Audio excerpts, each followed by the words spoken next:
Kundalini rises differently through everyone because everyone has the unique components of consciousness that they came here to animate, to heal, to bring life force to. When that healing is happening in any individual, we're taking an aspect of consciousness in an individual that was shut down, and now we're going into that and breathing life into it and letting it awaken and contribute to what this individual is being on this planet.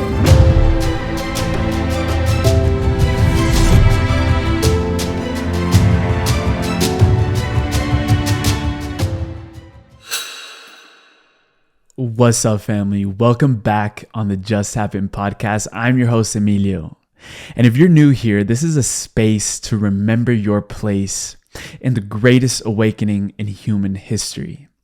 And if something pulled you toward this video or someone sent it to you, whatever it was, there's a divine reason you're here. And it's probably because you know deep within you that you are much more than this physical body. And you also know that you are the healer. You are the innate person that is going to get you out of whatever you are experiencing.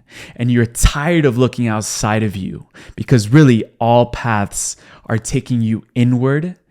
And there's a potential for you to be the highest, best version when you pay attention to what's inside. This episode is exactly about this, going beyond the physical body, because for thousands of years, yogis and spiritual masters have told us that we also have an energetic body. This is becoming a field in science called bioenergetics. Our guest today, Dr. Sue Morter, is a pioneer in this field, and she's going to teach you how to go from the ego, personality, self into stepping into your soulful self and who you truly are by understanding your energy field, by understanding the patterns that are ruling your life and making this holographic projection of reality that is not based in truth. It's a distortion because your energy field is distorted. And my goal with this podcast since the very beginning has been to always bring you, the listener, the best learning and listening experience that I can. And sometimes things don't go my way because this episode, actually, it was so funny. I have to tell you guys, we had so many technical issues come up through the episode. I was recording this in Colombia for the first time in many months, and I was back home with my parents, and so many things happened. The lights went out in the whole building. My camera froze. Just a lot of things were occurring, and that controller part of me was getting very triggered. And I was like, why aren't things going my way? As I start editing this video and I'm going, what am I going to do? My camera's frozen for a lot of the times. I realized that this was a big teaching moment for me also in letting go of control and also realizing that everything is perfect. So I wanted just to put this out there so you know during the episode that there are moments where my audio cut off. There are moments where the camera was frozen. And I just want to explain to you that everything that happened was for a reason. While we were recording this with Dr. Sue, she told me this happens to me many times because she's working with the energy field. And sometimes when she is channeling this energy at such a high frequency, technology has to take its time to adjust to that new energy. So a lot of these things can happen when we're working with energy and when we're working with light, because I also realize in doing this podcast, sometimes there are forces and energies that sometimes don't want this information to come out. I'm going to say that very carefully and very lightly because I don't want to seem as a victim to these things, because ultimately we are responsible for our reality. But there are some things that we have to let go and understand that this is very sacred information. And there are going to be forces that don't want this to come out because this empowers the individual. And we've been in systems and societies that take our power away. So With that said, I really hope that you enjoy and take everything out of this episode. Hear it multiple times if you have to. Send it to your community, send it to your family, your mom, your dad, everyone around you to share this beautiful wisdom with Dr. Sue Morter. And I invite you also to subscribe to this channel. This is how we grow as a community. This is how we get this information out to the world. And I really have appreciated your support if you've been here for a while. And if you're new here, welcome. We truly appreciate you and love you. And get ready for a beautiful episode with Dr. Sue Morter. Dr. Sue Morter, welcome on the podcast. What are you most excited about right now in your life? Wow, what a great question to start with. It's beautiful to be here with you. Thank you very much for having me. Most exciting thing I'm focused on in my life right now is in deepening even beyond the treasures that I have discovered in consciousness over the course of my last 25 years. I am finding a new deepening space that can hold even more than what I've been teaching for the last 25 years. So it's very inspiring. It's nearly unspeakable. And it is allowing me to share a greater love with humanity than ever before. There's such a tendency to be caught up in the mind and be interested in what science has to share with us and what the latest discoveries are, that we can easily get into our heads and try to intellectualize life. And there is another ingredient that must be left in the equation. And I've always known this to be true, but I'm on an experienced level, really dropping into an animation of a greater version of love than I think what most humanity identifies with. So I'm very excited about that. And, it's a very inward journey, but it is, I think, the quest that we came for. And so it's very inspiring. And it's really funny because you remembered exactly what you came for. Coming from a family of pure doctors, I think you're the 9th out of the 13th doctors in the family. Having a father that was a pioneer in energy medicine and your mother was into astrology and spiritual psychology, sort of your soul chose to be born in a family that was going to allow you to be doing the research and the work that you're doing in the world right now. So that's really exciting. And my audio cut off right there. So we're going to play a little game called Fill in the Blank, where I try to remember where I was going with that question to Dr. Sue so that we could smoothly lead into the next topic. This is Emilio from the future coming back to you, probably a little bit less tan than I was in the video. But anyways, where we were leading was in my research when I was looking into Dr. Sue's work, I realized how much her background influenced where she is today. Because having a father that was a pioneer in energy medicine, a mother with a very spiritual background, very mystical, very esoteric, getting to things like astrology, as I just mentioned, it was almost inevitable. Well, not inevitable, but Dr. Sue chose the path that would continue this legacy, and she followed her curiosity. And along the way, she found that there was this emerging new consciousness in the world right now. And drawing upon things from the Eastern traditions, she was also able to go through her own awakening and realize, wow, we are much more than reality has taught us. So we were guiding into it, and in her book, The Energy Codes, she mentions that we're always living at two different realities, and we can have that quantum flip, she calls it, from the ego self to the soulful self. So where Dr. Sue will go in the next segment is describing what is going on in the world right now. So we're looking at the macro scale. And then we're going to start diving deeper into the mysteries of the energy codes. She's going to bring up a lot of diagrams. It's going to be incredible. So now we're just going to lead into the question.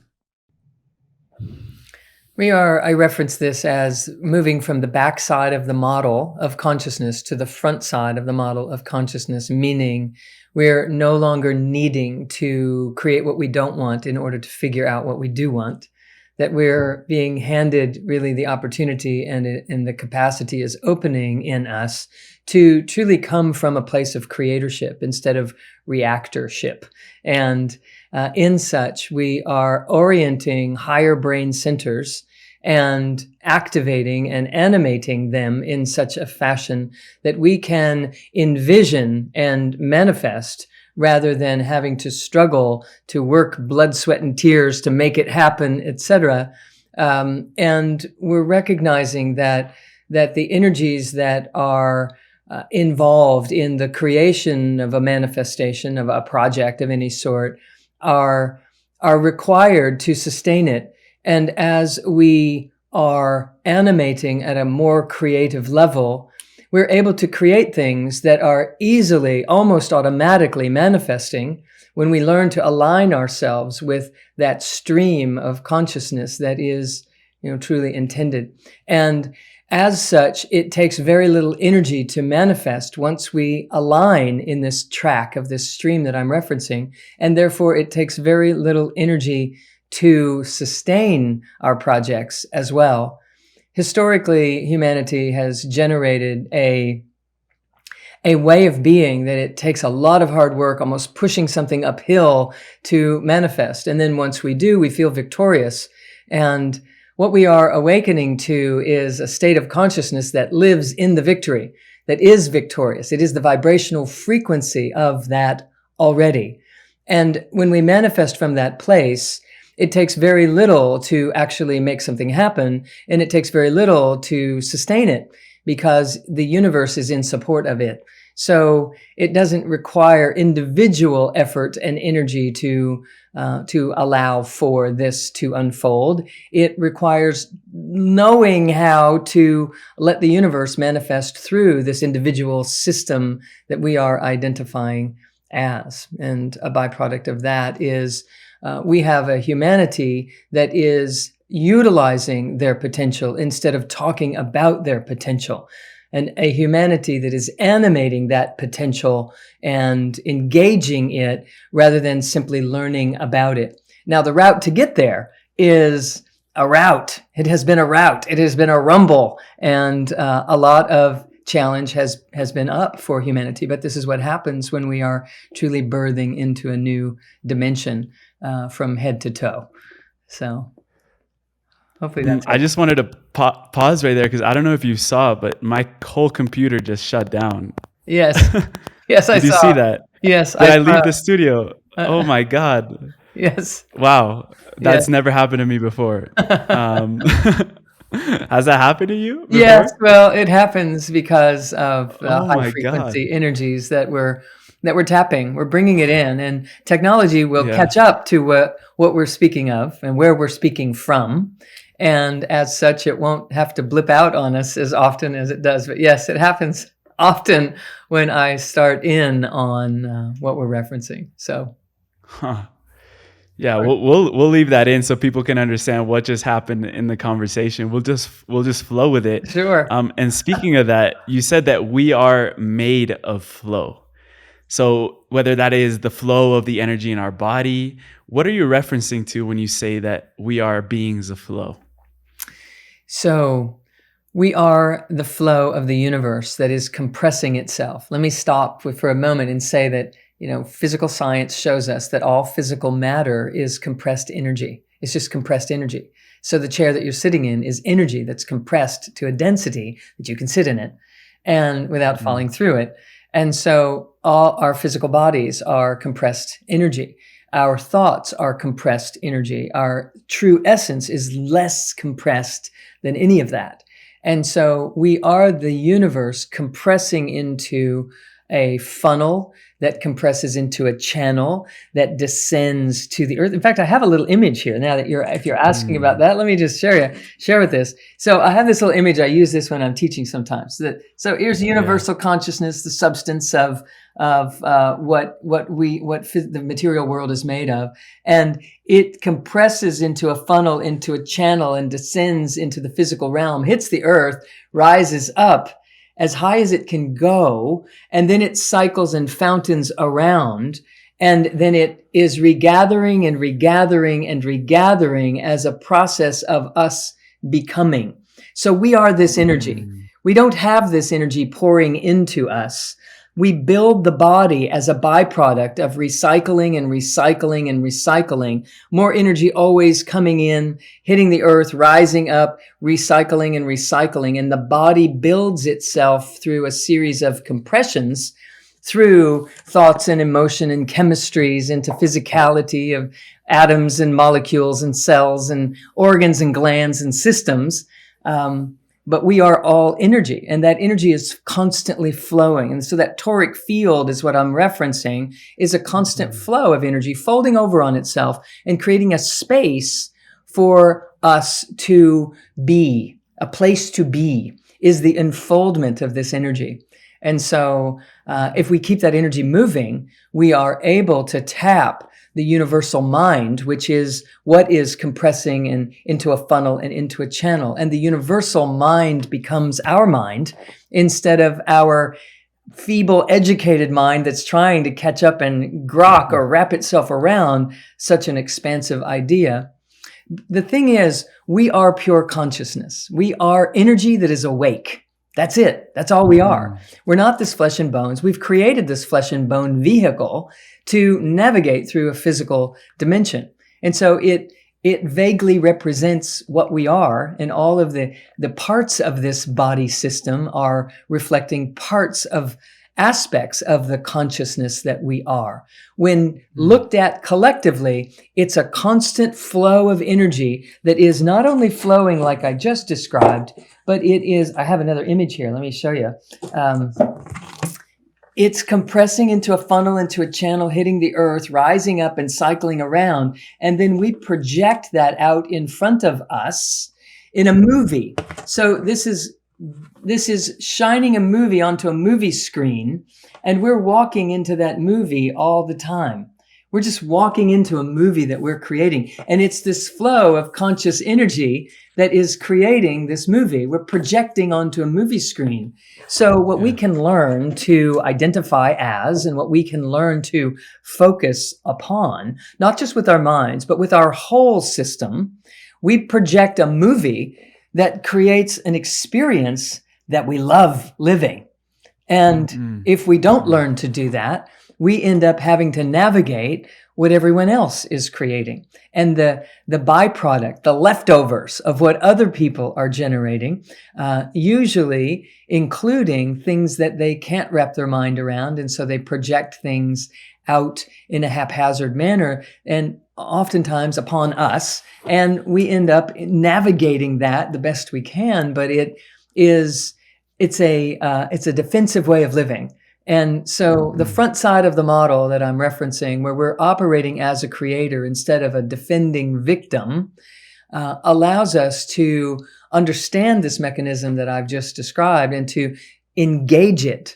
So I feel that what's rising in humanity right now is a desire to do that and the ability to do that. Young people are coming in and they get this. The moment I say this to them, they're like, that's it. I know it. I knew it. And so I love spending my life sharing how to weave those things together on an experiential level and ignite in people the capacity that they truly are, not as potential, but as the truth of who we are, and animate it as fast as we can. Dr. Sue, I believe what I'm feeling right now, something very deep just got activated in my whole system. And as you were explaining that, because it was sort of this light bulb moment, we hear this term thrown around that life is not happening to me, but it's happening for me. But what you just demonstrated with the movie projection, life is sort of happening through us. So we are that universal mind creating a holographic universe. And then people might say, wait, so does that mean that all the physical reality is sort of an illusion to our eyes, to our perception? What would you have to say sort of to that model of thinking, that this is sort of all an illusion and we are creating this reality as we fix up our energy system,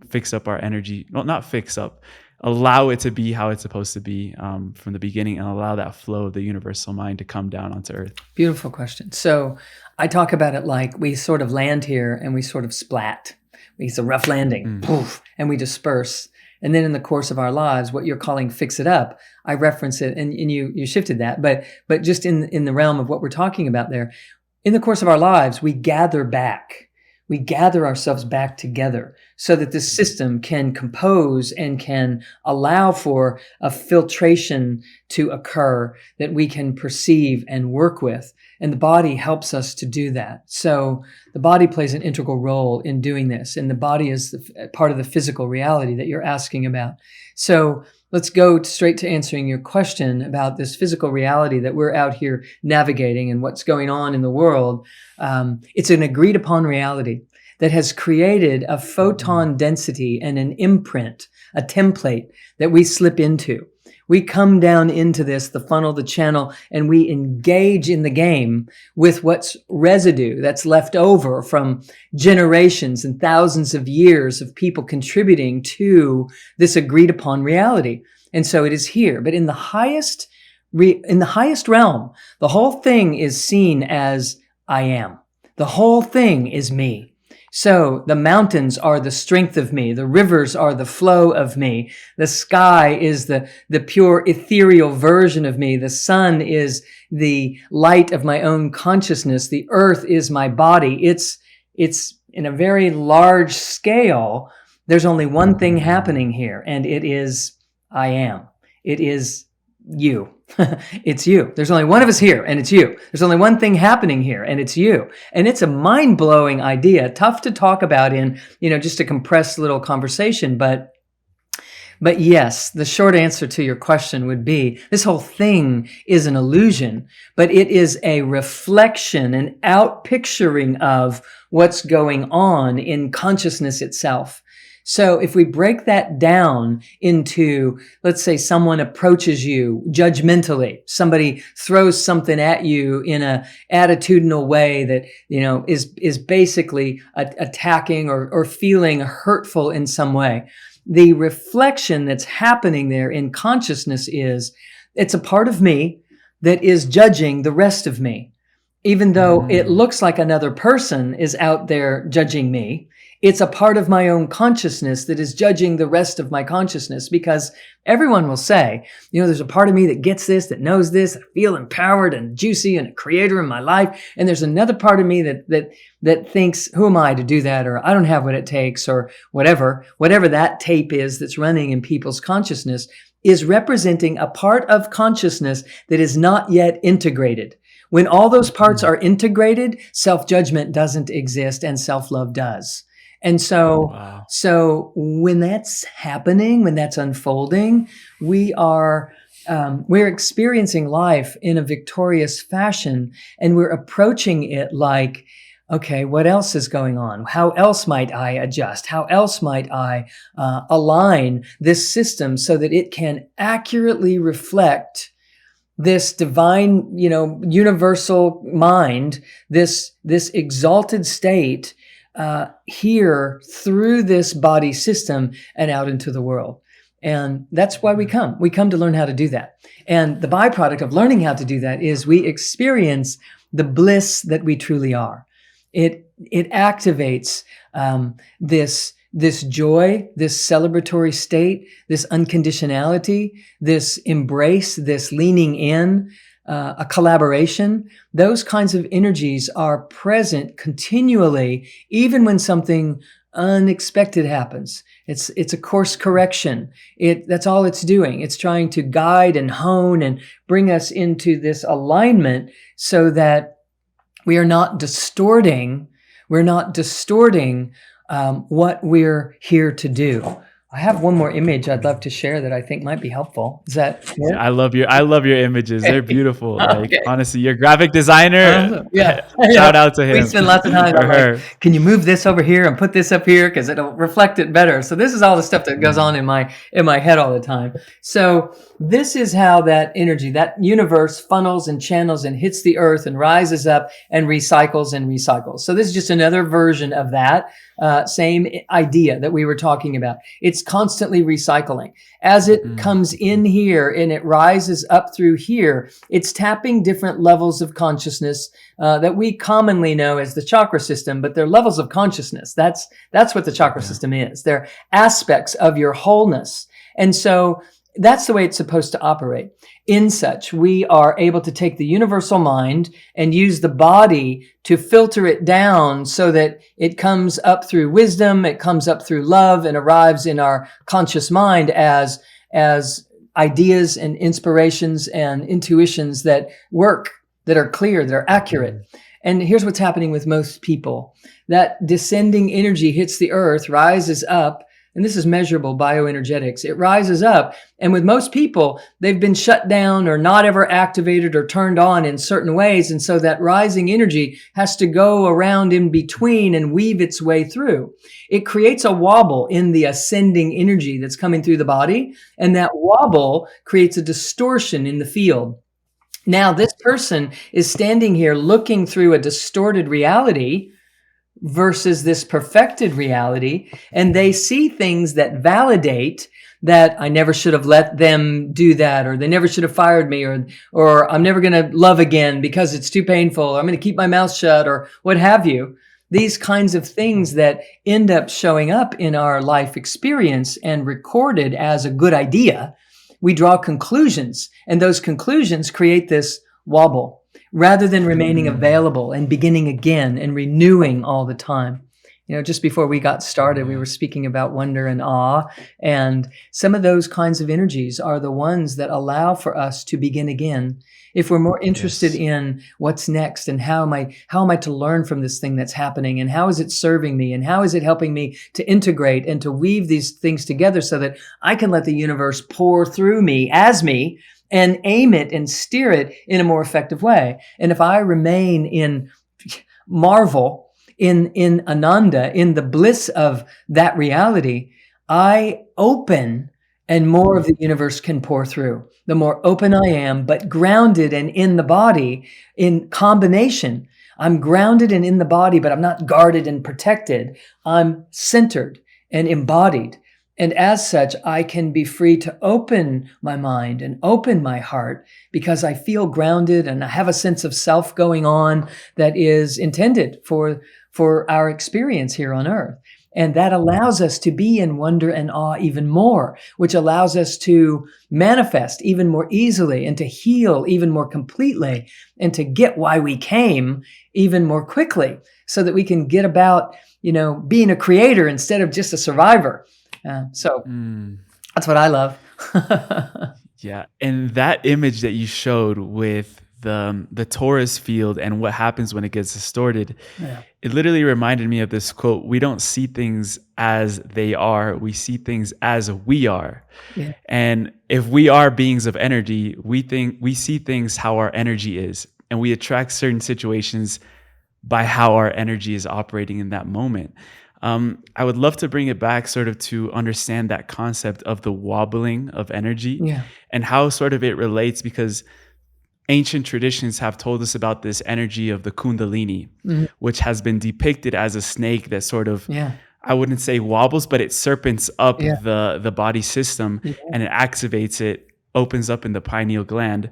What happens there in terms of the wobbling, and why the Kundalini is also depicted as this sort of movement through the body? Yeah.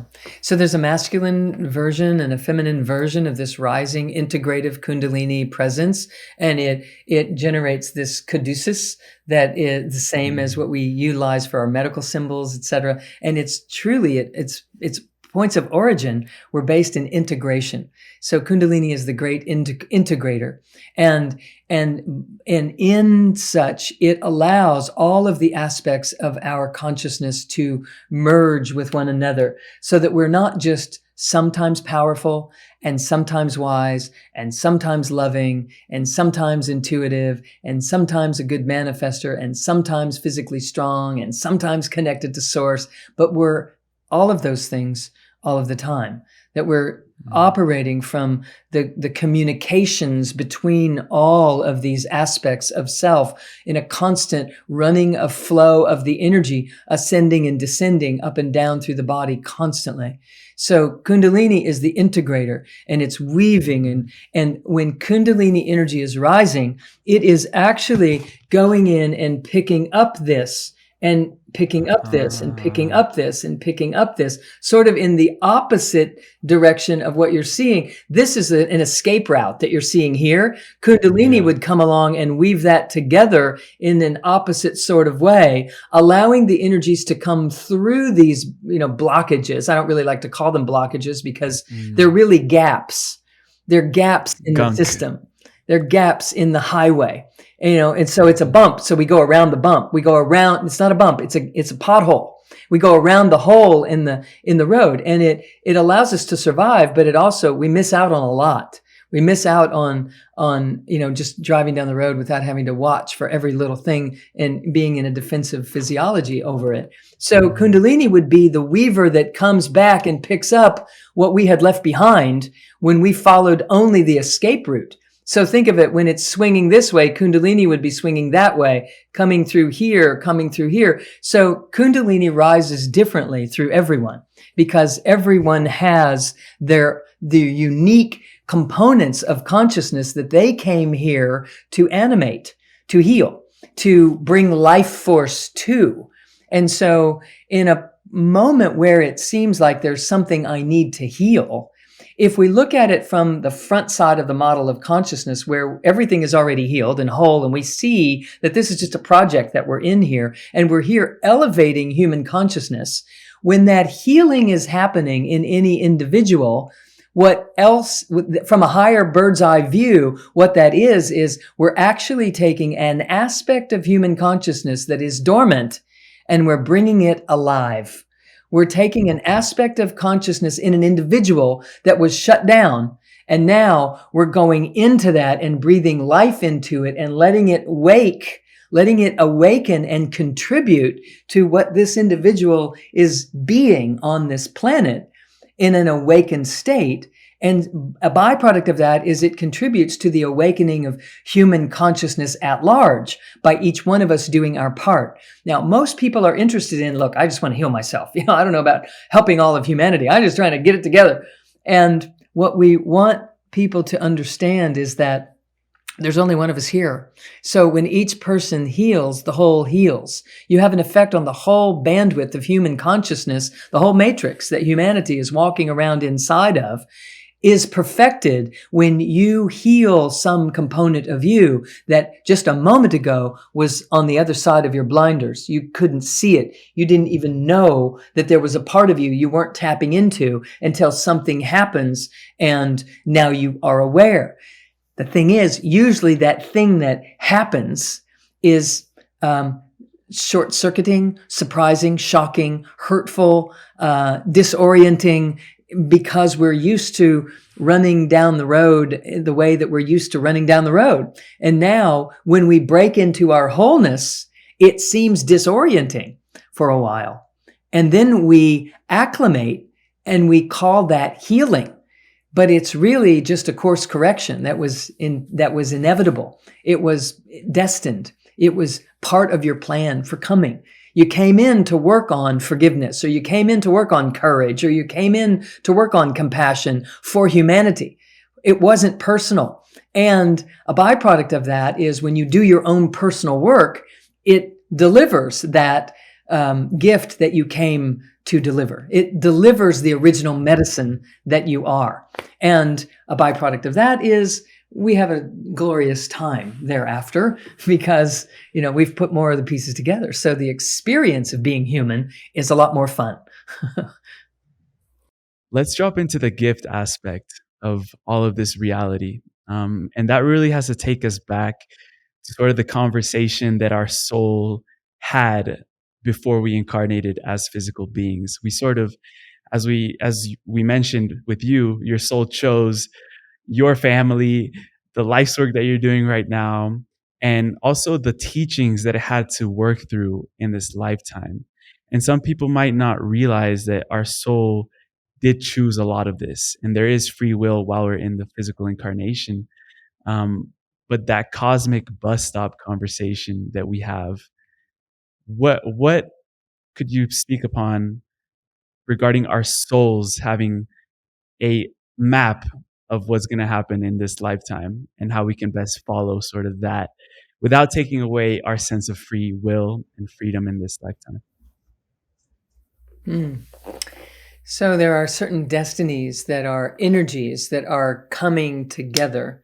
A destiny is established because polar opposites are coming and joining into reunion in an ever unfolding universe that is expanding all the time. So consciousness is expanding all the time. The bandwidth for humanity is expanding all of the time. And we are coming in to contribute to that in an awakened level, as we are consciousness itself.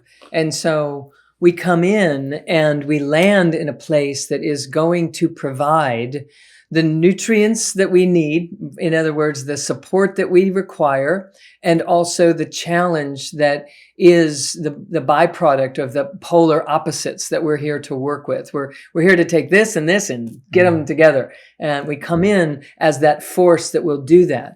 And so what's happening is there's a destiny associated with that. You are destined to prevail. You are destined to accomplish what you came for. You cannot not.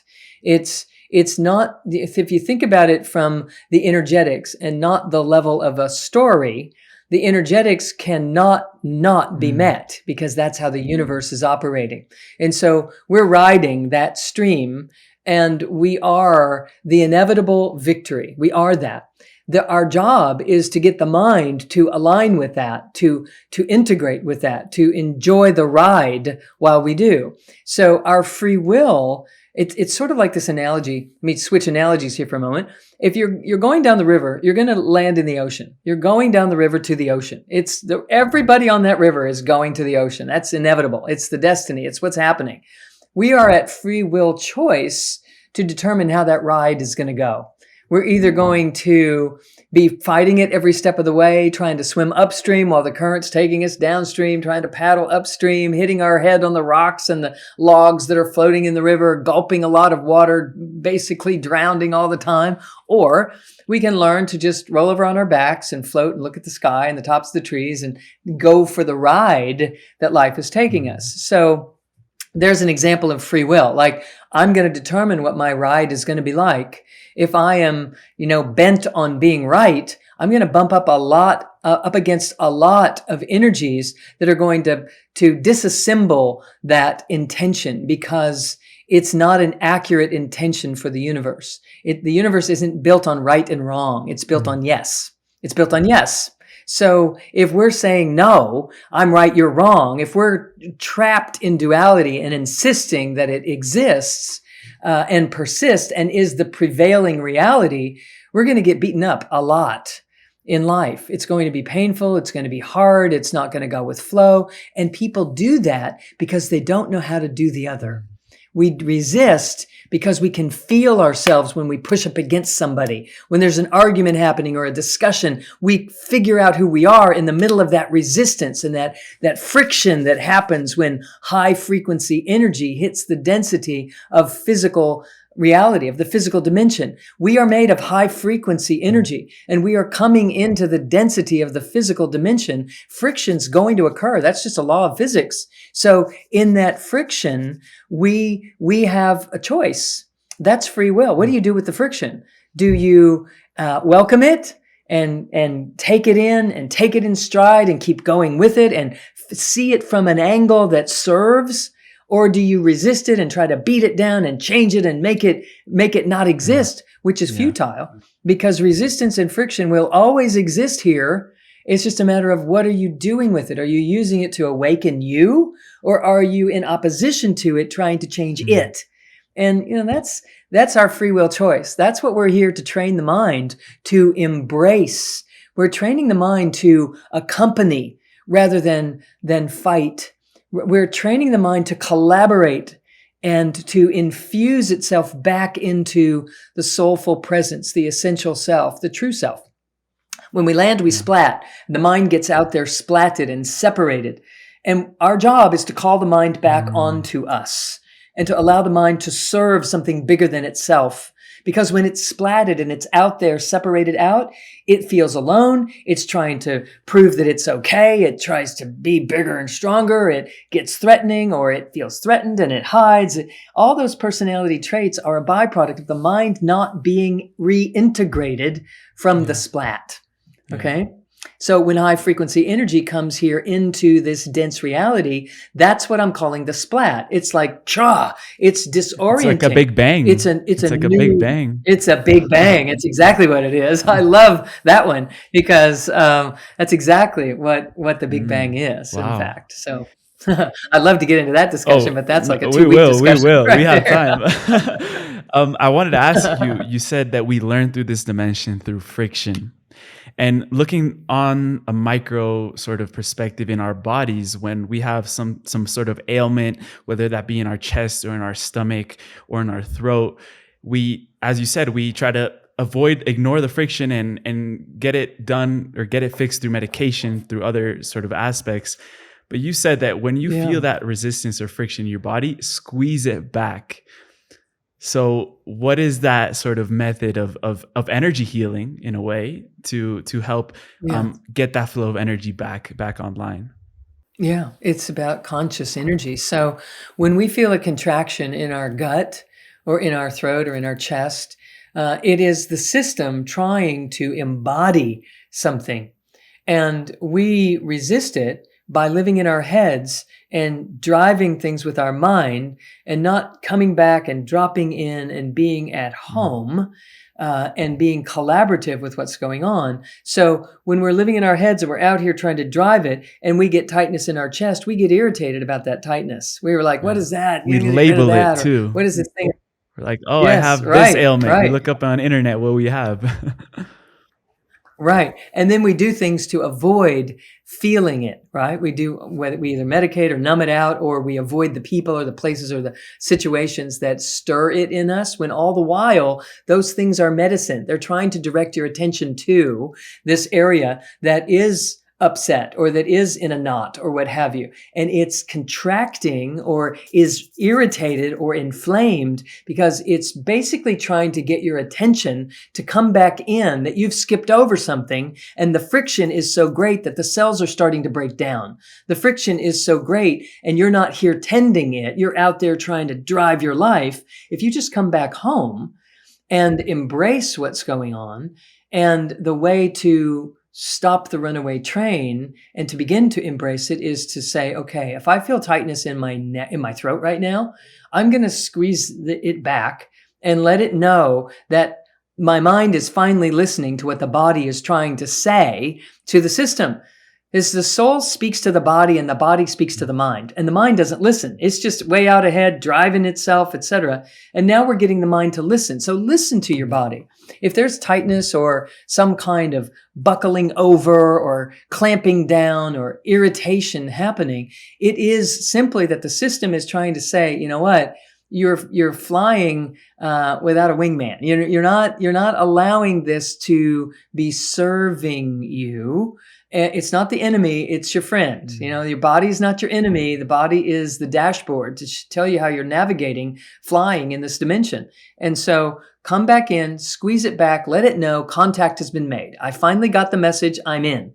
And then I teach people to start breathing up and down through their central channel where Kundalini would rise through the Sushumna, this central channel. Start breathing up and down so that we can start to build some circuits there. Because if there's tightness there, the system is trying to say, look, we've skipped over, maybe it's in the throat, we've skipped over some of your manifesting capacity, and now you've got a stiff neck or a sore throat. And there's a reason for that. It's because you keep skipping over this part of you, and you keep jumping out there trying to go make it happen on your own, when if you just get back here, the whole universe is in support of you, but you got to get back in the vehicle. You can't drive the car from running along beside it on the road. It doesn't work very well. You have to get in the car to drive it. So we have to get in here. So it's showing us where, if you have a knot in your stomach, the system is basically just calling you, come back in here. You are skipping over your power. You're skipping over it. Your ability to metabolize life and to unpack it. You don't think you have that ability, and you do. So I'm going to keep your attention in this solar plexus where it feels like somebody punched you in your gut all the time.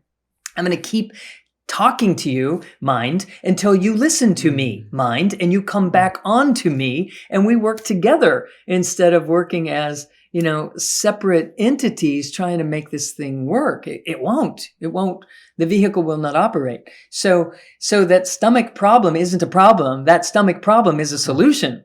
So we have to come back into the stomach, hug it back, start breathing through the channel gently and kindly and with an apology, basically, and then embrace it and be in love with it and allow us to then pick up where we left off and start breathing up and down the channel, including this area of the body that's been talking to you, whether it's tightness in your throat or your chest or your stomach or your gut. Something's talking. And we just have to learn the language of the true essential self if we really want to be able to effectively operate. And the instructions are being read to us all the time. Okay, do this now, do this now, do this now. But we aren't even paying attention. We're not even listening. We're off in our own, trying to get out there and make it happen. And we feel victorious every once in a while, so we think that's a good thing. So then we do it more, but it's not. It's a default mechanism that is never as effective as it could be or sustainable. And we end up making defense-related decisions, protective-related decisions, because at the end of the day, we feel afraid when we're operating out there that way. It generates fear when the mind is not integrated back onto the heart and the soul and the deep core wisdom. There is a fear underneath it all. No matter how big and puffed up and strong people act and sound, there's fear if they are driving it with their mind. And all they have to do is take 2 steps back, sit down, start breathing, and the whole vehicle will get up and move them in whatever direction they're actually supposed to be moving in if they will only listen. If they will only listen. It's being given all the time. We're many times get passionate. Yeah, we're many times outside of our body, and this work is about moving the mind back into the body. And I wanted to ask you, because this is a very curious thing that's happening sort of globally in the world right now, where if we draw upon Hermetic philosophy, and there's that saying of as above, so below, when we look at our planet as a whole, as this bigger being than us, the Schumann resonance we've seen in science is now measuring the resonance of the earth is rising. How is that shift in the energy field of Earth changing our own individual fields? Is this an effect that's happening in combination, in correlation? Are we working with the Earth for that, or what's really going on with the change of energy fields? So I'm working on another image right now, and I don't have it manifested, but my graphic artist is working on it as we speak, because I'm getting ready to present it in a course this weekend. The Earth is raising her vibration, and humanity elevating its own consciousness is a byproduct of that and a contributor to it. So think of it as this reciprocity that's constantly happening. And I'm speaking about it as if there are 2 separate things. There's humanity and Earth, and humanity and Earth. And that's how the most of humanity perceives it. But ultimately, they are one. Oneness doesn't stop with humanity. Oneness is all. Oneness, radical union, is the Earth, the stars, the cosmos, humanity, and everything else in between and beyond. It's one presence. And so as we raise our ability to love and we elevate our capacity to pay attention to what matters most, which has happened ironically in the midst of what has happened in the last few years, and people having to realign and reintegrate and decide, reevaluate, I should say, what matters most. And we came to many new ideas and conclusions and many innovations when we came through the pandemic, and we are rising up again in learning new ways. There is a greater conscientiousness in many ways, and there is also a huge polarization in many parts of the planet on many topics regarding Earth and the climate and these types of ideas, as well as many others. However, that polarization is happening because we are raising our vibration. And in that, our ability to consume the greater polarization is also on the rise. So when we measure the energetic of the earth and her vibration is raising, it automatically makes it easier for humanity to raise their own vibration. And the more humanity raises their own vibration, the more we can appreciate and cognize what is happening, and then therefore facilitate the evolution that is happening with planet Earth in a reciprocity sort of way. Now, again, what I would love for people to ultimately realize is that there's only one of us here, and it includes Mother Earth as our body and Father Sky as our universal mind. This is what the indigenous peoples knew, but we haven't had the intelligence to interpret what their practices were until our consciousness rises to closer to what they were, where they were vibrating. Then we can have a new translation of the practices they were living by that is more accurate and aligned with what their intentions were. They didn't pray to a separate river god or a separate god of the mountains. It wasn't that way. We've just only been able to interpret it that way based on our limited consciousness in this next time around that we've been in for the recent thousands of years. So I could just go on, but I hope that's helpful in what you're wanting to discuss about this. And Dr. Sue, when you've accessed sort of this unified field, and even in your book, The Energy Codes, you've mentioned that sort of initial experience that you had in a meditator room where you expanded into your soulful self. And that also even started as you were a child in a creek. You had sort of that experience of being all energy. When you've accessed that state, have you gotten any insights about why you chose to incarnate at this point? Because it sounds like Earth hasn't been through this evolution as rapid as it's going through in its maybe existence, and neither has humanity. Or maybe in past civilizations, we've gotten to a brink of that consciousness, but then descended back. And that is why we're working through this journey back again. Have you gained any insights about why everyone tuning into this, you and me, have chosen to make that splat right now? Yes, I very strongly relate to this question. And we are all here exactly right on time because we've been through this cycle before. And we're here remembering how to put the pieces together faster so that it becomes in tandem with what is happening in an evolutionary standpoint. There is an evolutionary impulse rising that is picking up what we experience as speed and momentum, etc. And we're able to awaken faster and because of that.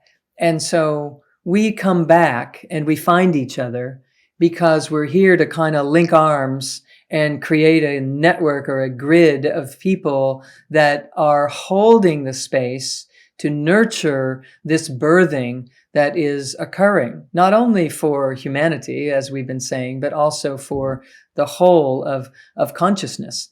And so it is right on time that we are here at this point. And many of us have been here many times before and have returned to be here to hold stability in moments where it is inevitable that humanity will wobble and disperse and splat, and to, even in the midst of our own participation in that splat, something rises and love will prevail because of the common ground that is lucid in your community, in my community, and now our communities are talking to each other through this connection, and that's how it works.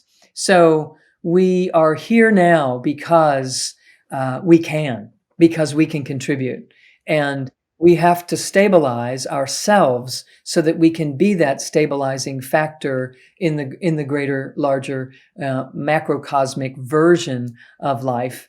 And it's through conversations like this and the practices that I teach and that other beautiful teachers are out there teaching that are allowing us to animate, embody, anchor, integrate, and remember. It's really all that has to happen. It's a remembering. And I love facilitating that with people, and I have come for that. I know this is my purpose on the planet. I've known it for 50 years. So it is in us that gets the goosebumps, that gets the chills, that gets the attractive, magnetic draw into these kinds of conversations. It's because I'm speaking and you're speaking. We are speaking to the true self. We're speaking straight through the personality, right in to that Anandamaya Kosha level of everyone, that inner wisdom, bliss self. We're speaking to that, and it vibrates, it shucks off the shell and emerges because we're vibrating in a coherent state that welcomes it to emerge. And that's why we love it. And the key is we have to learn how to embody and anchor and sustain the remembrance, because the outer world is all about caving in on that energetically, not with any sort of attitude. It's not emotional. It's simply the laws of physics as we know them in the physical dimension, that this high frequency energy is expanding, and it increases the pressure down upon it that is experienced until it rises to the point that it, disrupts the cloaking idea of who I should be, or who I thought I was, or who you told me I was, or, whatever, is the truth rises, and it will always rise. So we have to learn how to identify as the truth and animate that and embody it so that it's sustainable, that remembrance is sustainable, under all conditions. That's how I am working with it. In another interview, Dr. Sue, you mentioned that there are 3 legal ways to treat cancer. One being surgery, the other radiation, and the other medication. And when I read all of those, all I'm really seeing is a lot of dollar signs, and a lot of dollar signs pumping into the economy. And realizing that through your work, we're seeing a bunch of spontaneous remissions from chronic illnesses. When people regather into their energy and allow the circuits to flow, something spontaneous happens. And sometimes the eczema or the cancer or whatever they had just falls away very spontaneously. They call that spontaneous remission. There's sort of this future of energy medicine, whereas you're pioneering in this new field and you're exploring it, and you've been in this for over 30 years, as you said. And I'd love to know where you see this going towards the future. How is energy medicine going to begin to be integrated in healing modalities, hopefully in the mainstream, as we go down the line? Where do you see that intersection? Mm-hmm. I think that you're very correct in saying that there is a tremendous profit margin that is kind of creating a wall of exposure to people to be able to be aware of things that are available to them for healing and self-healing and awakening. And ultimately, we know that anything that is based in greed isn't sustainable for eternity. It's based in partialism and not holism. It's based in manipulation rather than love. And not all medicine is that. However, there has been a tremendous amount of abuse done in a system, even by innocent people following through with ideas that they were trained in, with a desire to help, are delivering on a system that isn't aligned, and they don't know it because they're not awake to that. And what we know in the largest picture is that the only thing that is sustainable is truth, and the embodiment of that truth is the vibrational frequency that we call love. And so when we are in that state and lucid and embodied and clear thinking, we innovate. We bring new creative ways to develop support to pulling ourselves back together from the splat. We develop modalities, we develop recognitions and remembrances of things that have been used for thousands of years in ancient Egypt and ancient India, in the original traditions on the planet as far back as history goes, is in written form. We are recapturing those technologies and those awarenesses and innovating new applications of those things all the time. And ultimately, they will serve in greater proportion than they have ever been able to. In my lifetime, I was raised by an energy medicine pioneer. So at age 10 and 12 and 15 and 16 and 20, etc., I was witnessing people having reactions to the ideas of energy medicine that were not favorable. And for me to sit here all those decades later and witness people in much larger circles having conversations that my father was trying to engage in the 60s and in the 70s, now readily household terms in so many cases, there is a momentum that I have been able to witness personally. So it's not just the last few years that it's been picking up steam. I watched it come up from the basement, and now it's rising in more of a mainstream conversation, but we have a long way to go as far as in infusing and enveloping the outer aspects of that humanity that has not been exposed to these kinds of ideas. And here's what I think is important.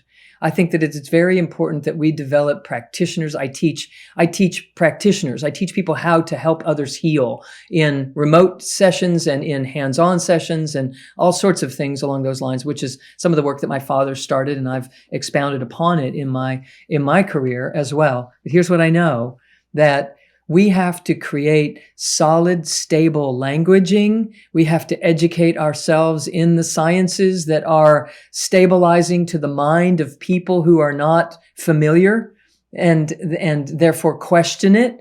And we have to allow for that to act as a stabilizing factor as we approach this. We have to embody these practices ourselves and demonstrate, teach by demonstration, share by demonstration, heal others by demonstration of the work, because that is when it is brought into the vibrational frequency of human consumption. People can relate to it if you're walking your talk, not just learning things and spewing them and talking about it, but it feels believable when it is believable because you're living into it. And so I know that it's about critical mass. I know that transformation for humanity at large is about reaching enough people that there's a critical mass, and then there's an instantaneous acceptance of things that were not even perceivable before. And we are part of a rising tide that is contributing to that critical mass. It's happening as we speak. And if we approach it with joy and delight and wonder and awe, it will happen even faster. Previously, 2 generations back, there was a lot of pushing and shoving and arguing and condemning that had to happen to even get a foot in the door.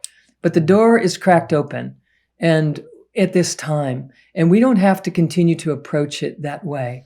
It isn't through anger, it's through demonstration of unity consciousness that this will become so contagious that the critical mass, enough of humanity embraces and becomes curious, enough more of humanity becomes curious that we have a body of people, and therefore a body of energies that are representing the need for holistic, conscious self-healing as a preventive measure. Not even preventive, not even concerned about disease, but concerned about living fully. And we heal as a byproduct of revealing our magnificence rather than trying to heal specific issues all the time. It's like driving down the road looking in the rearview mirror. It's not the most effective way to drive. So we have to learn how to look out the window and out the front window, and to move forward toward truly allowing, without self-judgment, without judgment to others,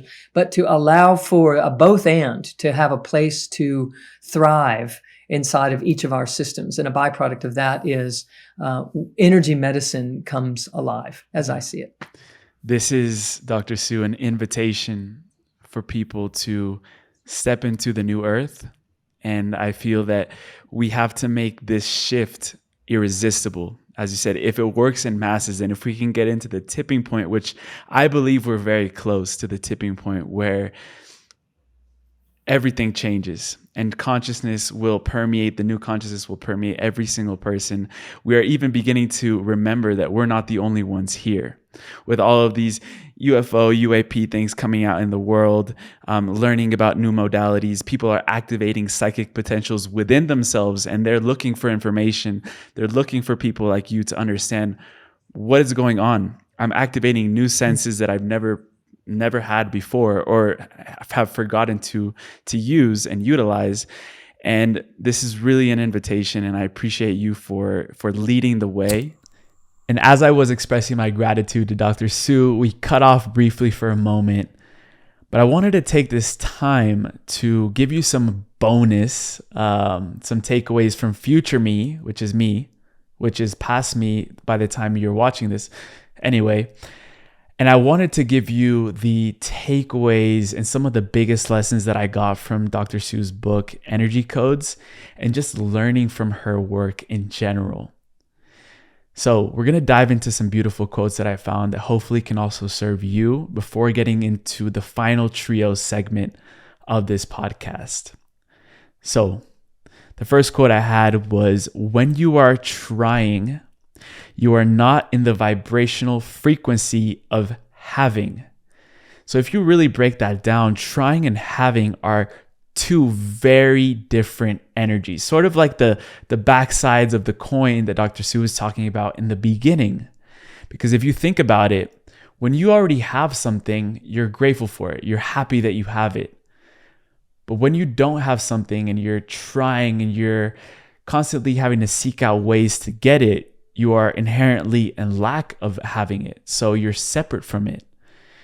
And if we are interconnected to everything in this universe, and time may be an illusion and we might be living in a holographic universe, why not be in the frequency of having something already so that you can draw that experience even closer to you and faster than you want? Next, I wanted to highlight this teaching of Dr. Sue that goes, our job is not to seek enlightenment. Our job is to seek embodiment.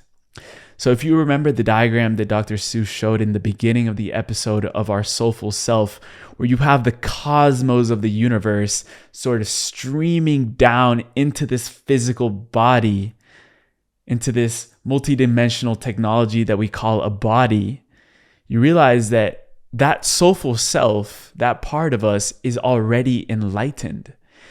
And that part of us that came down here was to learn and embody some of the things that we want to improve upon in our soul's path. So if we're constantly meditating with the goal of being enlightened and being like the monks up in the Himalayas, it might just be a waste of our effort, because there's an essence of us that already is that. So we're really here to ground these new energies, these new frequencies onto the planet and embody who we truly are in this physical dimension. Next, I wanted to highlight that any physical ailment is also a blockage of energy flow.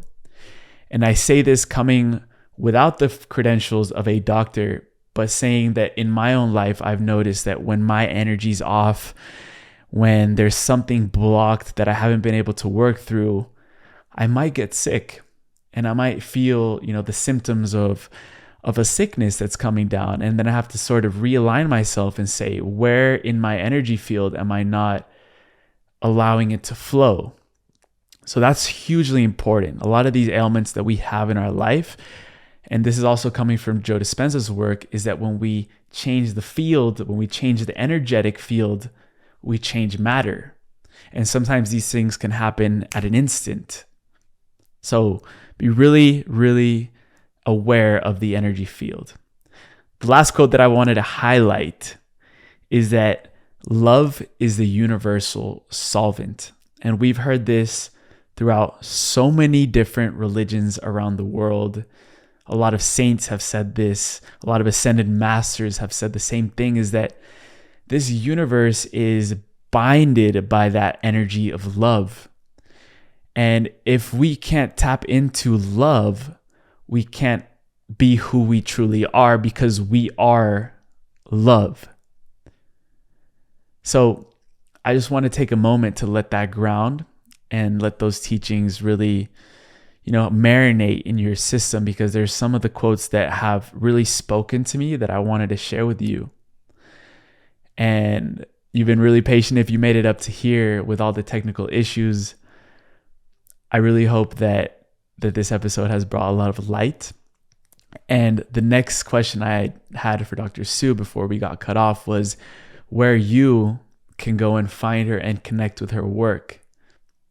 And I really encourage you and recommend you to dive deep, because you might have realized how deep these teachings actually go into the rabbit hole. So there's so much to explore. Dr. Sue will tell you right now where to find her. And after that, we will head right into the last segment, the final trio. So much love, and see you on the other side. Oh, beautiful. Yes. I'm pretty easy to find, but we also have a website that is very, very informative about many, many things that we're doing. We're teaching all sorts of different modalities in terms of healing, healing others, as I mentioned earlier, and self-healing techniques, etc., and some live in-person events coming up, and also loads and loads of online learning. Also, a version of yoga called Body Awake Yoga, anchoring consciousness in the body and building circuitry through yoga asana. The website, drsuemorter.com. It's DRSUEMORTER.com, MORTER.com. So we're there, and we have people standing by all the time to respond to you and answer questions for you and help navigate what might be helpful to you in any particular way. So for the final trio, the first one is, if you were to change one subconscious program that humanity has been stuck at, bring it into the conscious awareness and shift it for the better, what would that program be? That I am a separate self. I love that one. And if you were to go to all medical institutions in the world, whether that's Western or Eastern, wherever in the world, and give them a manual, a sort of one-pager on what they most need to know that maybe has been hidden away or is not in the awareness right now, what would you write on that manual? I would write the energy codes. Yes, yes. Which one? No, all of them. I would say healing comes from within. It does. It'll never be any other way. Healing comes from within. Yeah. And just so you have a little bit of context, we named the podcast Just Tap In because of that. We realized, and this is sort of on my personal journey, which, maybe we can talk about another time, but I realized that same thing, that when we go within ourselves, the external world shifts, and we just start to see this whole new level of reality that wasn't available to us when we were putting our object to subject instead of the subject to the object, and seeing things from a place of our core being, which is what we've been doing throughout this whole conversation. So the last final trio, we asked this at actually every single interview and podcast. It's called the time capsule question. So it forces us to travel a little bit into the future. We would say maybe 10, 15, 20 years down the line. And in this reality, humanity has probably taken that new path and that new shift toward a new dimensional place of living. But people in the younger generations are going to be stepping more into leadership positions around the world. So if you had the opportunity to leave a time capsule behind for this next generation to be able to anchor in and pioneer the new earth and anchor in whatever needs to be anchored in that new reality, what would you put in this time capsule? We've gotten answers from anywhere between certain frequencies, a quote, a book, anything that you could think of. If it's infinite possibilities, what would you put into this time capsule? I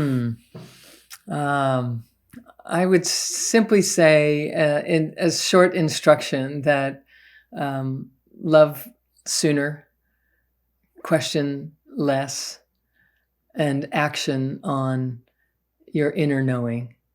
And what happens from that is the development of heaven earth, not heaven on earth, but heaven earth, the one place that is truth, if we operate this way. So young people know how to do that. And if they could only be supported in continuing that without question, it will stabilize the wobble in a very big way.